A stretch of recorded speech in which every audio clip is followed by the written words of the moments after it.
ਜਦੋਂ ਤੁਸੀਂ ਉਹ ਦਾਜ ਤੇ ਖਾਣੇ ਦਾਣੇ ਸਾਰੇ ਪੜ੍ਹਦੇ ਹੋ ਨਾ ਤੇ ਤੁਹਾਨੂੰ ਰਾਂਝਾ ਭੁੱਲ ਜਾਂਦਾ ਵੀ ਰਾਂਝਾ ਵੀ ਕੋਈ ਹਾਂ।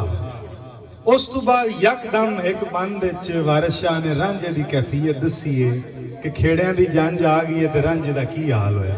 ਉਹ 3-4 ਸ਼ੇਰ ਨੇ। ਜੰਝ ਆਮਦੀ ਵੇਖ ਕੇ ਖੇੜਿਆਂ ਦੀ ਹੋ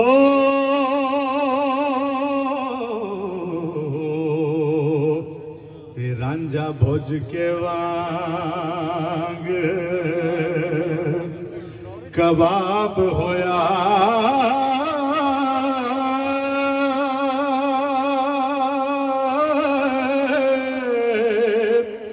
ਤੇ ਖੁਸ਼ੀ ਹੀਰ ਦੇ ਵਿਆਹ ਦੀ ਸੈਦੜੇ ਨੂੰ ਹੋ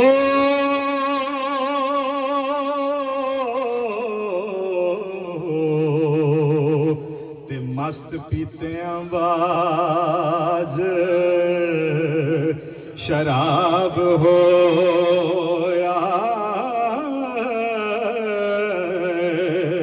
ਤੇ ਅੱਜ ਕੌਣ ਪੁੱਛੇ ਰਾਂਝੇ ਚਾਕ ਤਾਈ ਉਹ ਬੇਗਮ ਹੀਰ ਤੇ ਖੇੜਾ ਨਵਾਬ ਹੋਇਆ। ਭਲੀ ਮੌਤ ਆਖੇ ਰਾਂਝਾ ਜ਼ਿੰਦਗੀ ਤੂੰ ਹੋ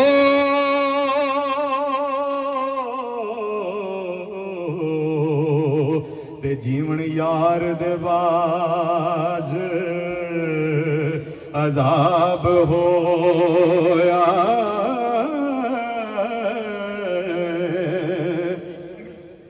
ਤੀਸਰਾ ਸ਼ੇਰ ਹੈ, ਇਹਨੂੰ ਤੁਸੀਂ ਤਸਵੁਫ ਦੇ ਮਾਨੇ ਚ ਵੀ ਵੇਖਣਾ ਤੇ ਇਸ ਕਿੱਸੇ ਦੇ ਮਾਨੇ ਚ ਵੀ।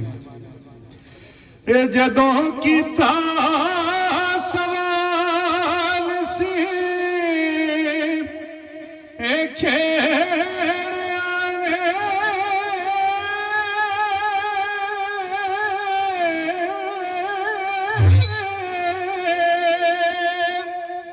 ਰਾਂਝੇ ਸਮਝਿਆ ਸਾਨੂੰ ਜਵਾਬ ਹੋਇਆ।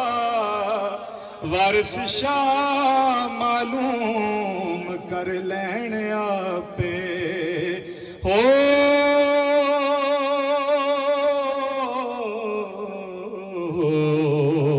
ਇਹ ਰੋਜ਼ ਹਸ਼ਰ ਦੇ ਜਦੋਂ ਹਿਸਾਬ ਹੋਇਆ।